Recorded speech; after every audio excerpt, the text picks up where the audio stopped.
I wasn't feeling too great last Friday, but we're back now. We're doing an expanded show. And as you can see, there are two of us. I've got Vishnu on the show with me.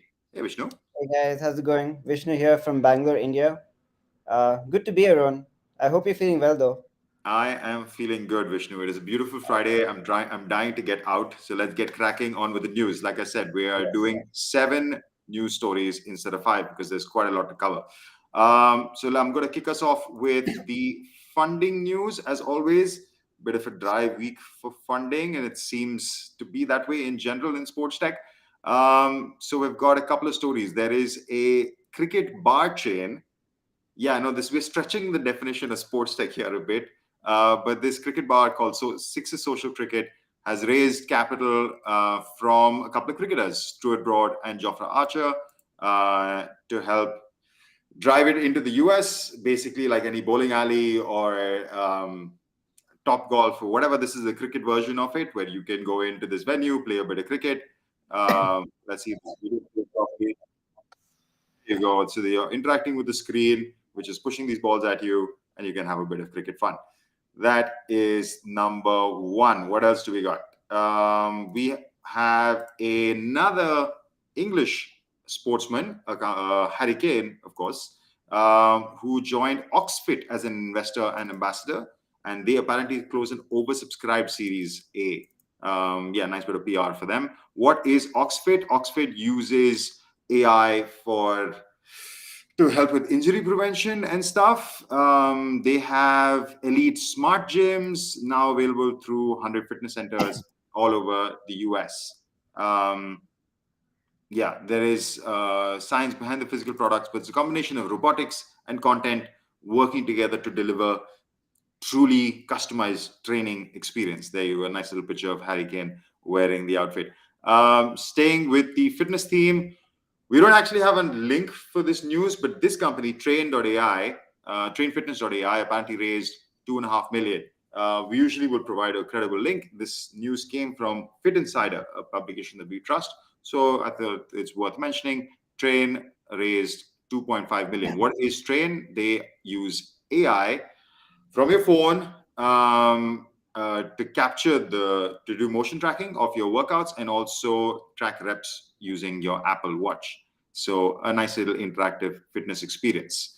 All right, Vishnu, that is my top story or my funding news. What do you got?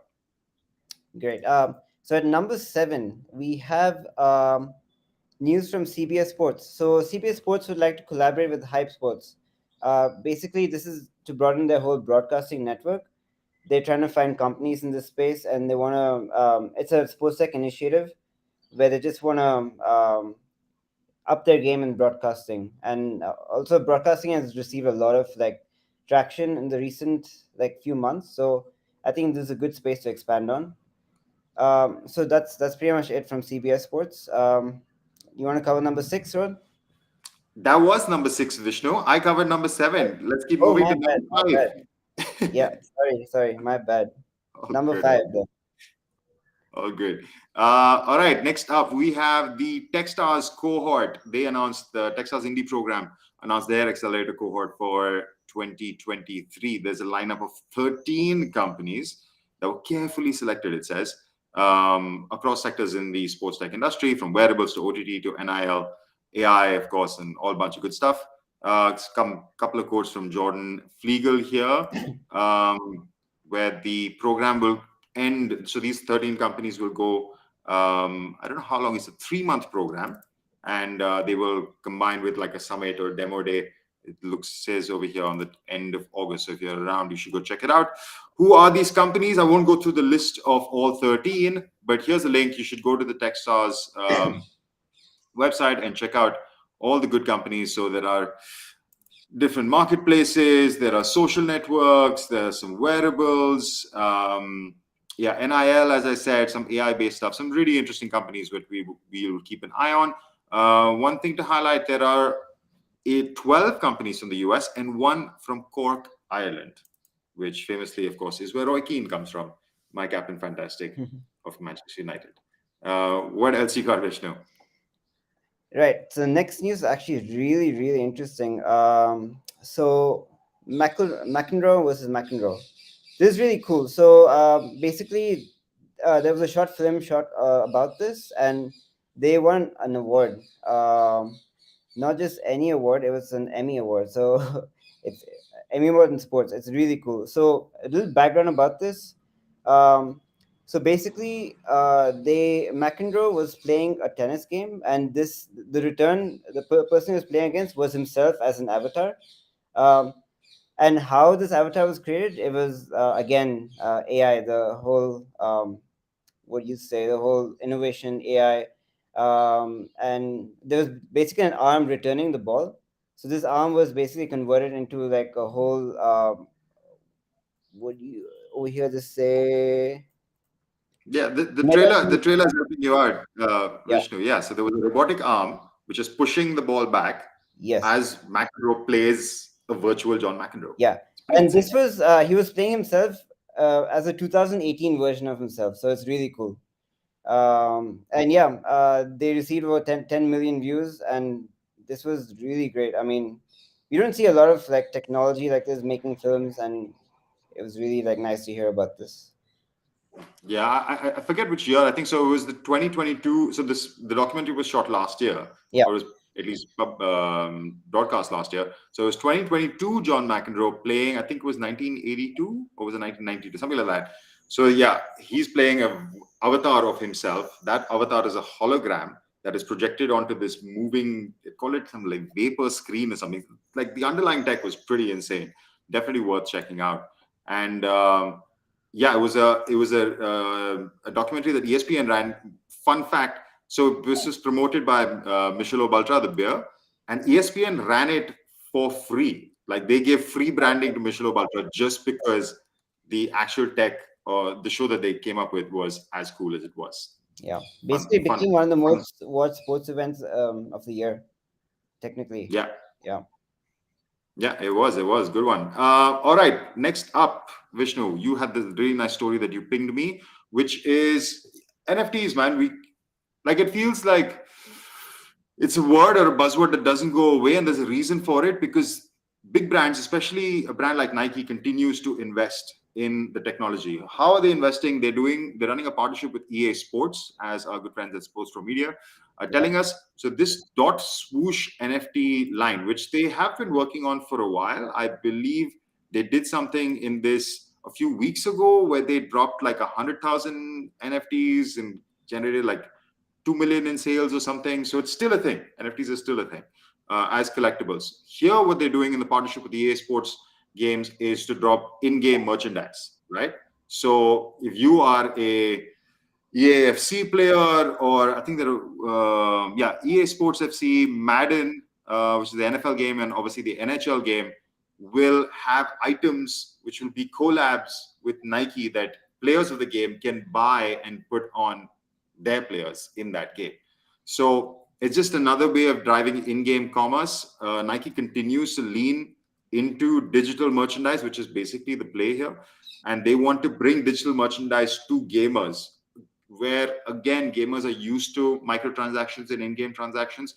So keeping using the underlying technology to drive commerce. How this will compare to existing EA Sports in-game commerce, like basically the Ultimate Team packs and stuff that you buy, those will still remain completely as they are. There's no talk of moving those to NFTs, though there's an interesting conversation around it. But for now, it is just Nike who's leaning into NFTs in partnership with EA Sports. It's a fun little story there. All right, our second top story for the week. Vishnu, what do you got? Second top three is from Formula One. Actually, a very interesting one. So Formula One is partnered with Sky Group, and they want to broadcast children in F1. So basically, I think what they're trying to do here is reach a younger audience and get youngsters more into Formula One, get into racing. At the same time, they want these younger audiences also to view the race, and they're going to use some pretty cool features, including 3D augmented graphics, special camera angles. Um, and yeah, like I think Ian Holmes, director of media rights, what he was saying is basically they want like fans of all age groups to enjoy F1, not just they don't want to just create like a batch like older people only watch F1, like age groups basically. So yeah, so this Yeah, yeah, initiative is just to make sure that they can try and get more kids into F1. And they're calling it F1 Juniors. Nice name. yeah. We I thought, think they've got a young go-karting guy who will join the broadcast as presenters to present F1 Juniors. Again, this is another attempt by big broadcasters to cater to younger audiences through sports. We've talked about sports leagues, NFL and Nickelodeon doing it in the past, famously, I think a couple of years ago. The NBA does it. Like a lot of leagues are taking this seriously now. And F1, I have to say, like everything I see from them as they continue to innovate, um, obviously the money coming in from Liberty Media is being spent pretty well. It's a nice idea, and let's see if I can get yeah. my daughter maybe Oh watch yeah, some. yeah. Mia can Yeah, definitely. You'll probably see Mia yeah, very maybe soon. Years. maybe a bit too early for her, but yeah, hopefully soon. Just to All add, right, sorry, just to yeah, add to go that, ahead. the first Grand Prix will be the Hungarian Grand Prix. So if Right, you want to go for that, that'll be yeah, that is the one where it drops. All right, top story for the week. I wonder what that would be, Vishnu. It has to be from WWDC, Apple's yes. VR headset that was much anticipated. And I feel like the mic drop of the room, apart from the insane technology, was that they cost $3,500.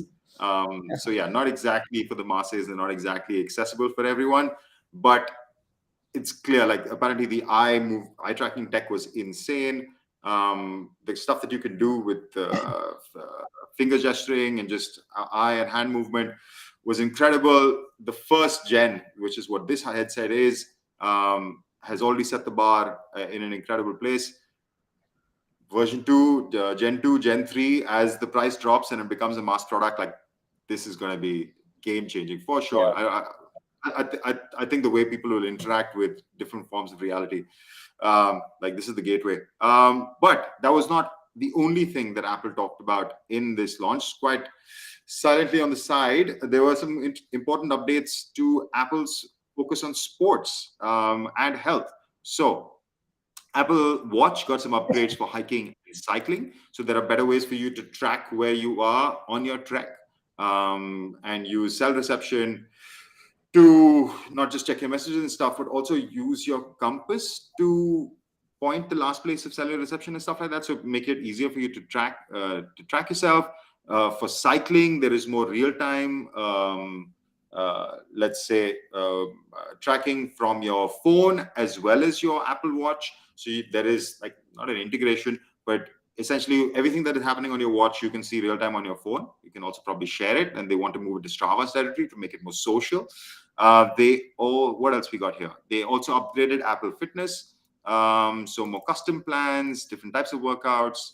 Yeah, there were a bunch of other upgrades to the Apple Watch, which are connected to sports and leans into their. I think there was also some stuff around their content, which they're pushing for the MLS. So there was a bunch of stuff that Apple pushed in the announcement at WWDC for sports, beyond, of course, the game changer that is this VR headset. Not for the masses yet. I think this will still be for pros, for developers, for people within the community. But by early next year, you can buy a $3,500 headset. I have to build a business case to make sure that we get one of these at some point, Vishnu. Yeah, hopefully we get to try them. Yeah. You're excited.